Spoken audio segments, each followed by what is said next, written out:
வணக்கம் மக்களே, எல்லாரும் எப்படி இருக்கீங்கள்? உங்களை சினிஃப்ளாஷ் தமிழுக்கு வரவேற்கிறேன். எம்சியு உலகத்தில் இருக்கிற எங்கட பீட்டர் பார்க்கருக்கு இனிய பிறந்தநாள் வாழ்த்துக்கள். அதால தான் சோனி நிறுவனம் ஸ்பைடர்மேன் பிராண்ட் நியூ டே என்ற பேரில் ஒரு புத்தம் புது ட்ரெய்லரை வெளியிட்டிருக்குது. இது சாதாரண ட்ரெய்லர் இல்லை, படப்பிடிப்பு தளத்துல இருந்து எடுத்த நிறைய புது புது காட்சிகள் இதுக்குள்ளே இருக்கு. அதோட அவங்க திரும்பவும் படப்பிடிப்பு தொடங்கியக்க செட்டில் நடந்த அனுபவங்களை பற்றி டாம் ஹாலண்ட் கதைக்கிறதும் இதில் இருக்கு.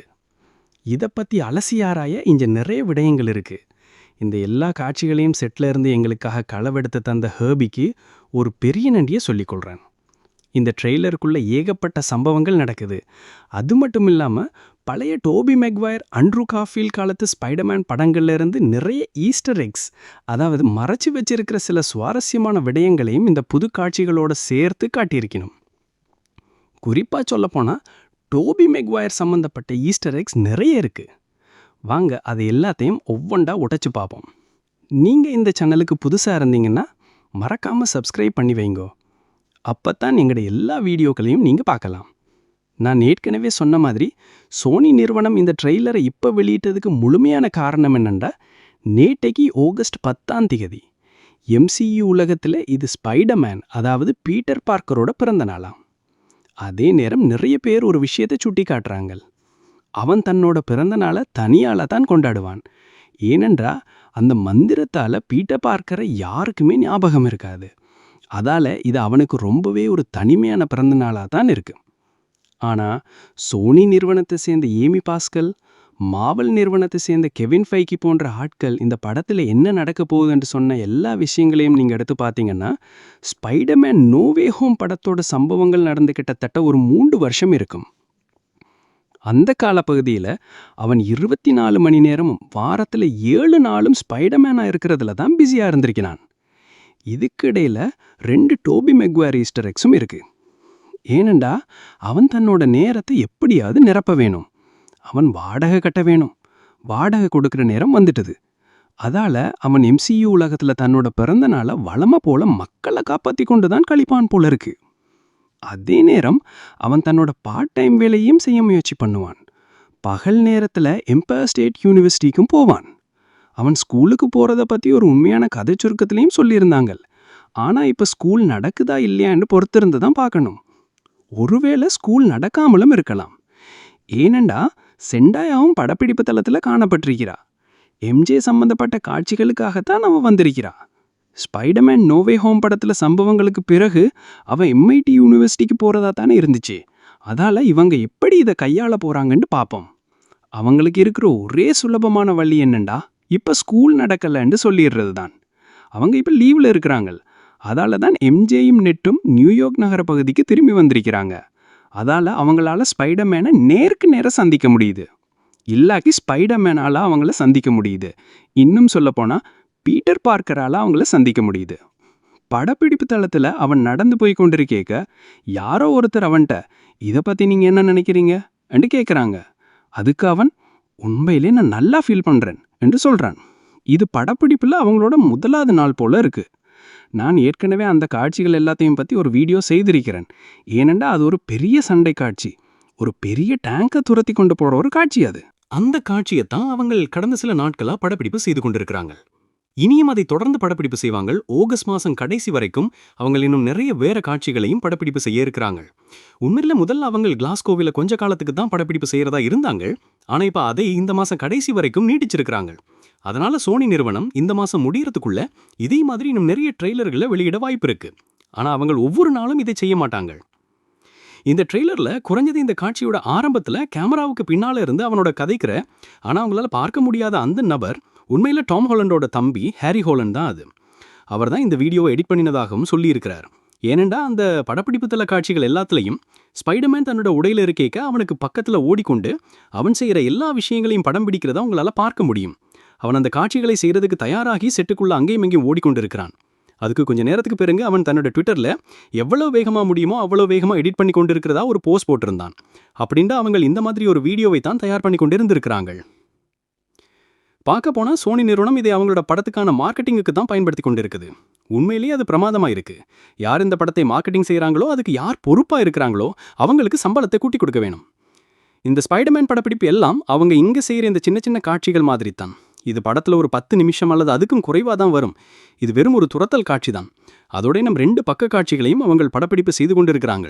அதனால நீங்க படத்தோட மொத்த ஓட்ட நேரத்தோட ஒப்பிட்டு பார்த்தீங்கன்னா இது படத்தோட ஒரு சின்ன பகுதி தான். ஆனா இது சோனிக்கும் மார்வெலுக்கும் பொதுவாகவே ஒரு பெரிய நல்ல பேரை வாங்கி கொடுத்துருக்கு. அதனால இப்ப கிட்டத்தட்ட யாருமே யோசிக்கிறது இல்ல ஃபென்டாஸ்டிக் 4 படத்துக்கு இப்ப என்ன நடக்குது, அது ஏன் எதிர்பார்த்த அளவுக்கு ஓடல, இல்லாக்கி கடந்த வருஷம் MCU சம்பந்தப்பட்ட மற்ற படங்கள் ஏன் சரியா ஓடலன்னு யாருமே இப்ப யோசிக்கிறது இல்ல. நாங்கள் கொஞ்ச காலத்துக்கு முன்னாடி இந்த ஜோக்கை கதைச்சு கொண்டிருந்த நாங்கள். அதால தான் இந்த ஸ்பைடர்மேன் விஷயங்கள் எல்லாம் நடக்கிறது மார்வல் நிறுவனத்துக்கு ரொம்ப சந்தோஷமா இருக்கு. வளமையா அவங்க படப்பிடிப்பு தளத்தை மூடி படப்பிடிப்பு தளத்துல இருந்து படங்களை போஸ்ட் பண்றது தடுக்கத்தான் முயற்சி பண்ணுவாங்க. ஆனா இப்ப அவங்க அதையே ஒரு உண்மையான மார்க்கெட்டிங்கா மாத்திட்டாங்க. இது ஒரு வகையில அவங்க திட்டமிட்டே சில தகவல்களை வெளியிடுற மாதிரி இருக்கு. டாம் ஹாலண்ட் இந்த ஸ்பைடர்மேன் படத்துக்கான எதிர்பார்ப்பை அதிகரிக்க அவங்க டாம் ஹாலண்டை பயன்படுத்துறாங்க. மற்ற மார்வல் படங்கள்ல, உதாரணமா அவெஞ்சர்ஸ் படங்கள்ல ஒரு கட்டத்துக்கு பிறகு டாம் ஹாலண்ட் உண்மையான ரகசியங்களை வெளியிடல. ஸ்டூடியோவே அவங்களுக்கு வெளியே வர வேண்டிய தகவல்களை அவன் மூலமா வெளியிட்டது. ஆனா அது அவன் ஸ்பாயில் பண்ற மாதிரி ஒரு தோற்றத்தை உருவாக்குச்சு. ஏனெண்டா அப்படி செய்யக்க அது இன்னும் வேகமா வைரல் ஆகும். இந்த வீடியோல நீங்க டைரக்டரை சந்திக்க போறதை நீங்க பார்க்கலாம். அவர் பேரு டெஸ்டின் டேனியல் கிரிட்டன். இவர் தான் ஷாங்ஷி படத்தை டைரக்ட் பண்ணவர். முதல்ல அவெஞ்சர்ஸ் காங் டைனஸ்டி படத்தை இவர் தான் டைரக்ட் பண்றதா இருந்துச்சு. அவெஞ்சர்ஸ் படத்துக்காக அவங்க அதைத்தான் செய்து கொண்டிருந்தாங்க. அவெஞ்சர்ஸ் 5 படத்துல ஜொனத்தன் மேஜர்ஸ் தான் த கவுன்சில் ஆஃப் காங்ஸாக, அதாவது காங்கோட எல்லா விதமான வடிவங்களாகவும் நடிக்கிறதா இருந்துச்சு. அதுக்கு பிறகு அவெஞ்சர்ஸ் 6 படமான சீக்ரெட் வார்ஸையும் அதோட ஷாங்ஷி 2வையும் அவர் தான் டைரக்ட் பண்றதா இருந்துச்சு. ஆமா, எல்லாம் நல்லா தான் போய்கொண்டு இருந்துச்சு. ஆனா ஃபயர் நேஷன் தாக்குதல் நடந்த அண்டையோட எல்லாமே மாறி போச்சு. இதை வச்சு Avatar the last airbender memes எல்லாம் போடலாம். தெரியும் தானே, மார்வல் அந்த முழு பிளானையுமே மாத்திட்டாங்க. அவங்க ராபர்ட் டவுனி ஜூனியரை டாக்டர் டூமோட ஒரு வடிவமா திரும்பவும் கொண்டு வந்திருக்கிறாங்க. அவங்க அவெஞ்சர்ஸ் 5 அவெஞ்சர்ஸ் டூம்ஸ்டே என்று மாத்திட்டாங்க. அதோட டூம்ஸ்டே படத்தையும் அவெஞ்சர்ஸ் 6 சீக்ரெட் வார்ஸ் படத்தையும் டைரக்ட் பண்றதுக்கு ரூசோ சகோதரர்களை திரும்பவும் கூப்பிட்டு இருக்காங்க.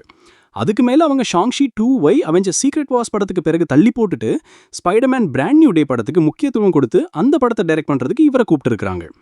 சிமுலியோக்கு ஷாங்ஷி படத்தோட அடுத்த பக்கம் வரதுக்கு இவ்வளவு காலம் எடுக்குது என்று கவலைப்படாதீங்க.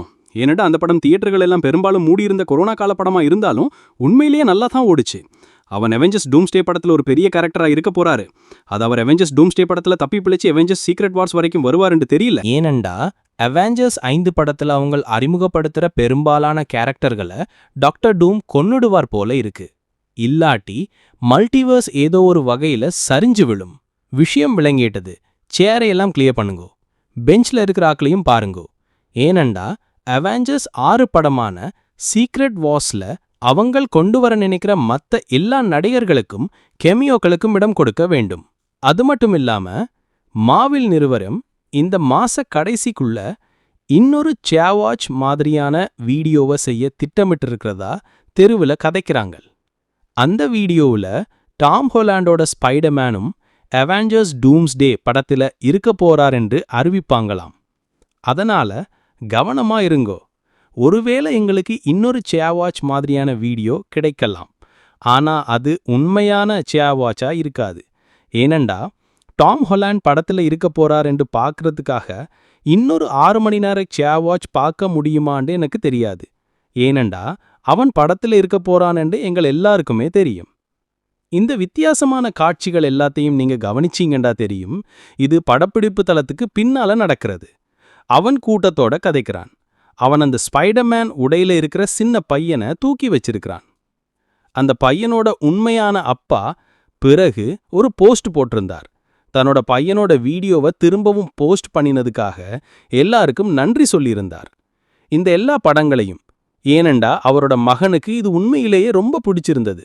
நான் ஒரு சின்ன பையனாயிருந்து படப்பிடிப்பு தளத்துல ஸ்பைடர்மேன் என்ன தூக்கி வச்சு என்னோட படம் எடுத்திருந்தா அதுதான் என்னோட சின்ன வயசு வாழ்க்கையிலேயே ஒரு மிகச்சிறந்த நாளா இருந்திருக்கும். அந்த டேங்குக்கு மேல அவன் இருக்கிற மாதிரியான இன்னும் நிறைய காட்சிகள் இருக்கு. இப்ப அவங்கள ஒரு விஷயத்தை வெளியிட்டு இருக்கிறாங்க. அந்த டேங்குக்கு உள்ள இருக்கிறது உண்மையில த பனிஷர் தானாம். இந்த துரத்தல் காட்சியில என்ன நடக்குதோ அதுல ஸ்கோப்பியனை கொதல முயற்சி பண்ற பனிஷரை ஸ்பைடர்மேன் தடுக்கத்தான் முயற்சி பண்றானாம். அப்ப இந்த காட்சியில ஸ்பைடர்மேன் டெக்னிக்கலா பனிஷரோட சண்டை போடுறான், இல்லாட்டி அவனை படுக்க முயற்சி பண்றான். அதே நேரம் பனிஷர் கொல்ல முயற்சி பண்றது ஸ்கோப்பியனை. அதே நேரம் ஸ்கோப்பியனும் ஸ்பைடர்மேனை கொல்லத்தான் முயற்சி பண்றான். ஸ்பைடர்மேன் டெக்னிக்கலா அவனை காப்பாற்ற முயற்சி பண்ணினாலும் கூட. அதனால நீங்க எதிர்பார்க்குற மாதிரி இது ரொம்பவே ஒரு குழப்பமான தருணம், ஒரே குழப்பமான ஒரு சூழல். இந்த காட்சியை ஹல்க்கும் இருக்கிறாரான்னு எனக்கு சரியா தெரியாது. ஏனண்டா ஹல்காக நடிக்கிற மோஷன் கேப்சர் உடைகள் போட்ட யாரையும் நான் அந்த டேங்குக்கு பின்னால ஓடுறதையோ இல்லாதி வேற எங்கேயோ பார்க்கல. ஆனா படப்பிடிப்பு தளத்துல சில பேர் ரைனோ கேரக்டருக்கான சில காஸ்டியூம் டபுள் விஷயங்களை பார்த்ததா சொல்லி கொண்டிருந்தாங்க. அதனால ரைனோ இந்த காட்சியில இருக்கிறதுக்கு எப்பவுமே வாய்ப்பு இருக்கு. இல்லாட்டி அவங்க பார்த்த அந்த காஸ்டியூம் சம்பந்தமான விஷயங்கள், அதாவது அவங்க பார்த்த அந்த பெரிய சாதனம் ரைனோக்காக இல்லாம ஹல்காக கூட இருக்கலாம். ஆனா நீங்க ஒரு தீவிரமான ஸ்பைடர்மேன் ரசிகரா இல்லாட்டினும் ரைனோவையும் ஹல்கையும் குழப்பிக்கிறது கொஞ்சம் கஷ்டம்தான். அதனால அவங்க சொல்றது உண்மையாவே சரியா இருக்கலாம். அது உண்மையிலே ரைனோவா தான் இருக்கும். அப்படி இருந்தா இது ஆண்ட்ரூ கார்ஃபீல்டோட அமேசிங் ஸ்பைடர்மேன் காலத்து படம் மாதிரி ஒரு உணர்வை கொடுக்குது. இப்ப மற்ற புது காட்சிகளுக்கும் சில டோபி மெகுவாய் சம்பந்தமான ஈஸ்டர் எக்ஸுக்கும் வந்தமண்டா, இது உண்மையில ஸ்பைடர்மேன் ஹோம் கமிங் படத்துக்கு போற மாதிரியான ஒரு ஆழமான விஷயம். இது MCU உலகத்துக்குள்ள நேரடியா அந்த படத்தை பத்தி சொல்ற மாதிரி இருக்கு. ஆனா இதுல டோபி மெக்வாயரோட ஒரு சாயலும் இருக்கு. இந்த காட்சிகள்ல நிறைய இடங்கள்ல அவன் மிஸ்டர் டெல்மாஸ் டெலி என்று போட்ட ஒரு ஷர்ட்டோட ஓடி திரிகிறத நீங்க பார்க்கலாம். அவன் அந்த உண்மையான டெலிக்குள்ளேயும் இருக்கிறான். அங்க மிஸ்டர் டெல்மாஸ் ஸ்பைடர்மேனோட போஸ் கொடுக்குற ஒரு படமும் இருக்கு. இப்ப ஞாபகம் வச்சுக்கொள்ளுங்கோ, அந்த மந்திரத்தால மிஸ்டர் டெல்மாருக்கு பீட்டர் பார்க்க தான் ஸ்பைடர்மேன் என்று தெரியாது. அதனால அவர் ஒரு ஸ்பைடர்மேன் ரசிகராக தான் இருப்பார் போல இருக்கு. ஏனெண்டா ஸ்பைடர்மேன் அவரோட கடை இருக்கிற அந்த பகுதியை சுத்தப்படுத்துறதுல பிஸியாக இருக்கிறான். அதனால அவன் அவருக்கு ஒரு உள்ளூர் ஹீரோ, அந்த பகுதியில் வாழ்கிற மக்களுக்கும் அவன் ஒரு ஹீரோ. அது இயல்புதான். ஆனால் இது இன்னொரு விஷயத்தையும் காட்டுது. பீட்டர் பார்க்க உண்மையிலேயே வீட்டு வாடகை பணத்துக்காக டெல்மார் கடையில் பார்ட் டைமாக வேலை செய்கிறான் போல இருக்கு. வாடகை நீங்கள் வாடகை கட்டியாக வேணும். நீங்கள் ஸ்பைடர்மேன் நோவே ஹோம் படத்தை திரும்பவும் பார்த்தீங்கன்னா அவங்க திரைக்கு பின்னாலே இதை பற்றி சொல்லுவாங்க. அந்த அப்பார்ட்மெண்ட்டை வாடகைக்கு எடுத்திருக்கிற ஆள் வாடகை கட்ட வேண்டிய நேரம் வந்துட்டது என்று சொல்லுவார், அவருக்கு ஞாபகப்படுத்தி கொண்டு. டோபி மெகுவைரோட ஸ்பைடர்மேன் 2 படத்துக்காக இன்னும் நிறைய ஈஸ்டர் எக்ஸை உருவாக்குறாங்க. அவனுக்கு அப்பார்ட்மெண்ட் கிடைச்ச நேரம் அவன் அந்த பீட்சா கடையில் பார்ட் டைம் வேலை எடுத்து பீட்சா டெலிவரி செய்து கொண்டிருந்தான். அப்படித்தான் அவங்க டோபி மெகுவைரோட ஸ்பைடர்மேன் 2 படத்தையே ஆரம்பித்தாங்க. பீட்டர் பார்க்கறக்கு இது பீட்சா நேரம், அவன் வாடகை கட்ட வேணும். அந்த காட்சியில் இருந்து எத்தனையோ மீம்ஸ் வந்திருக்கு. ஆனால் முழு விஷயமே என்னண்டா, அவன் ஒரு சாதாரண மனுஷன் மாதிரி வாழ்கிறதுக்கு, அந்த அப்பார்ட்மெண்ட்டில் இருக்கிறதுக்கு அவன் உண்மையிலேயே காசு சம்பாதிக்க வேணும். அதனால் MCUவில் இருக்கிற பீட்டர் பார்க்க, அதாவது டாம் ஹாலண்டோட வெர்ஷனும் அதே விஷயத்தை தான் செய்ய வேணும். அதே நேரம் அவன் 24 மணி நேரமும் வாரத்தில் 7 நாளும் ஸ்பைடர்மேனாக இருக்கிறதுலையும் பிஸியாக இருக்கிறான். அந்த பகுதியில் இருக்கிற மக்களை காப்பாற்றுறான். ஒரு ஃப்ரெண்ட்லி நெய்பர்ஹுட் ஸ்பைடர்மேனாக இருக்கிறான். அதோட எம்பயர் ஸ்டேட் யூனிவர்சிட்டியில் கிளாஸுக்கும் போகிறான். டோபி மெகுவைரோட ஸ்பைடர்மேன் 2 படத்தில் சமாளித்த எல்லா விஷயங்களையும் இவனும் செய்ய வேண்டி இருக்கு. அது அவனோட வாழ்க்கையில் ஒரு பெரிய நாசத்தையே உண்டாக்கிச்சு. முழு விஷயமே என்னடா, அவன் தன்னை ரொம்பவே கஷ்டப்படுத்தி கொண்டிருந்தான். அது அவனோட வாழ்க்கையோட எல்லா விதமான அம்சங்களையும் பாதிக்க ஆரம்பிச்சது. அதனால ஸ்பைடர்மேன் பிராண்ட் நியூ டே படத்தில் டாம் ஹாலண்டோட ஸ்பைடர்மேனும் இதே விஷயத்தை தான் சமாளிக்க போகிறான். ஒரு நல்ல ஸ்பைடர்மேனாக இருக்கிறது, உண்மையிலேயே ஒரு நல்ல சூப்பர் ஹீரோவாக இருக்கிறது, அதே நேரம் நம்பகமான ஒரு ஊழியனாக இருக்கிறது. ஒரு நல்ல மாணவனாக இருக்கிறதுல அவ்வளவா இல்லை போல இருக்கு, அதுவும் அவ்வளவா இல்லை போல இருக்கு. ஏனெண்டா அவன் ரொம்பவே களைச்சு போயிட்டான். அவன் ஒவ்வொரு ராத்திரியும் 24 மணி நேரமும் வாரத்தில் 7 நாளும் ஸ்பைடர்மேனாக தான் கழிச்சிருக்கிறான். அதனால விஷயத்தோட ஒரு பகுதி என்னெண்டா, டாம் ஹாலண்டோட ஸ்பைடர்மேன் 2 படத்தில் டோபி மெகுவைரோட ஸ்பைடர்மேன் அனுபவிச்ச அதே பிரச்சனைகள் எல்லாத்தையும் அனுபவிக்கிறான். அவன் ஆன்டி மேயோட கல்லறைக்கு போகிற மாதிரியான இன்னும் நிறைய காட்சிகளும் இருக்குது. அங்கேயும் திரும்பவும் போகிறான். இங்கேயும் நீங்கள் செண்டாயா அவனோட பார்க்கலாம். MJ இருக்கு சம்பந்தப்பட்டவளா என்று எனக்கு தெரியல. இந்த காட்சிகளில் அவள் MJயாவே இருக்கிறான் என்று நான் நினைக்கல. அவள் அவனுக்கு சப்போர்ட்டாக இருக்கிறதுக்காகத்தான் செட்டுக்கு வந்திருக்கிறாள். ஆனால் MJ படத்தில் ஒரு கேரக்டராக இருக்க போகிறான்னு அவங்க சொல்லியிருந்தாங்க. கதையோட ஒரு முக்கியமான பகுதியாக இருப்பாள். ஆனால் அவள் படத்தில் அவ்வளவா வர்றதில்ல.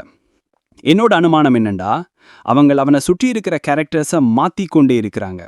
அதாவது அவனோட சுற்று வட்டாரத்தில் படங்களில் இருக்கிற அவனோட நண்பர்கள் மாதிரி, ஆனால் நெட்டும் MJயும் டெக்னிக்கலாக அவனோட நண்பர்களாக தான் இருப்பாங்க.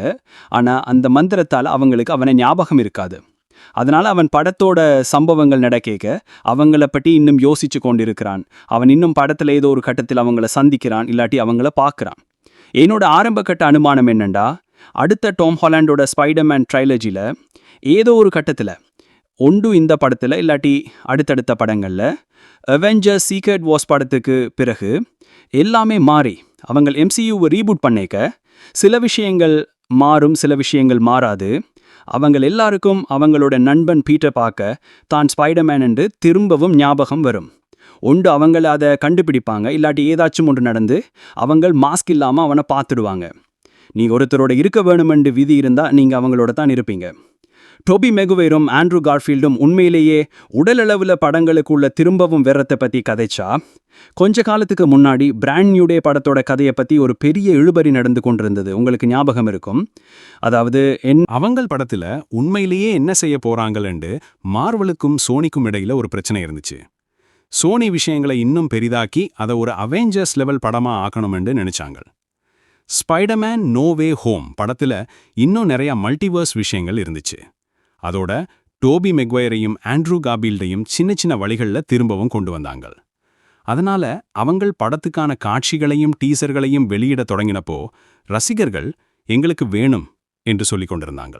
முழு விஷயமே என்னண்டா, மார்வல் தான் ஜெயிச்சிட்டது, இது ஒரு தெருமட்டத்திலான படமாதான் இருக்கும் என்று அவங்க சொல்லிக் கொண்டிருந்தாங்க. அதோட அவங்க உண்மையிலேயே பெரிய அவெஞ்சர்ஸ் மல்டிவர்ஸ் சம்பந்தப்பட்ட விஷயங்களையெல்லாம் அவெஞ்சர்ஸ் டூம்ஸ்டே படத்துக்கு தள்ளிவிட்டாங்க. சேடி சிங் என்ன கேரக்டரில் நடிக்கிறான்னு நிறைய வதந்திகள் வந்து கொண்டிருக்கு. நிறைய பேர் அவள் மேடே பார்க்கரோட மல்டிவர்ஸ் வெர்ஷனாக இருக்கலாம்னு நினைக்கிறாங்க. அதாவது டோபி மெக்வயரோட ஸ்பைடர்மேனுக்கும் அவரோட உலகத்துக்கும் மகளா, இல்லாட்டி அவள் எக்ஸ்மென் கேரக்டர்களில் வர ஜீன் கிரேயோட ஒரு வெர்ஷனாக இருக்கலாம். சொந்தமாக சொல்லப்போனால் வெளியில் இருக்கிற நிறைய ஸ்கூப்பர்ஸுக்கு அவள் உண்மையிலேயே என்ன கேரக்டரில் நடிக்கிறான்னு எந்த ஐடியாவும் இல்லை போல இருக்கு.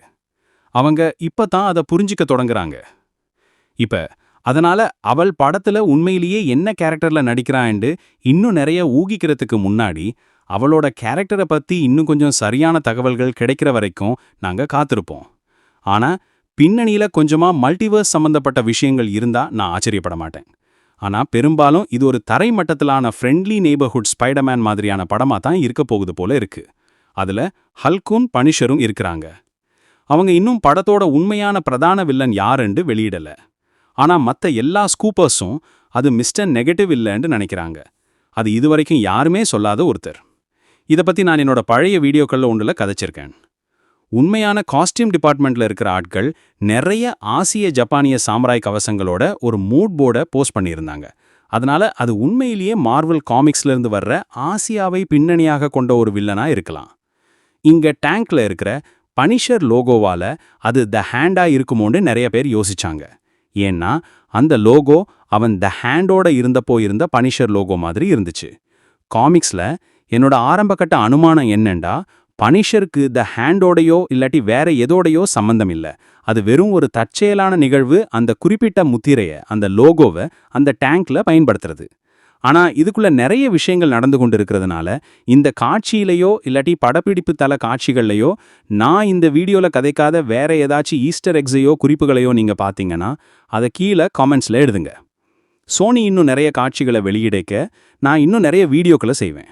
இந்த மாதம் முடிகிறதுக்குள்ள எங்களுக்கு இது மாதிரி குறைஞ்சது இன்னும் 1வது கிடைக்கும். ஓகே, சரி மக்களே, நீங்கள் உங்கள் கருத்து என்னான்னு கீழே கமெண்ட்ல சொல்லுங்க.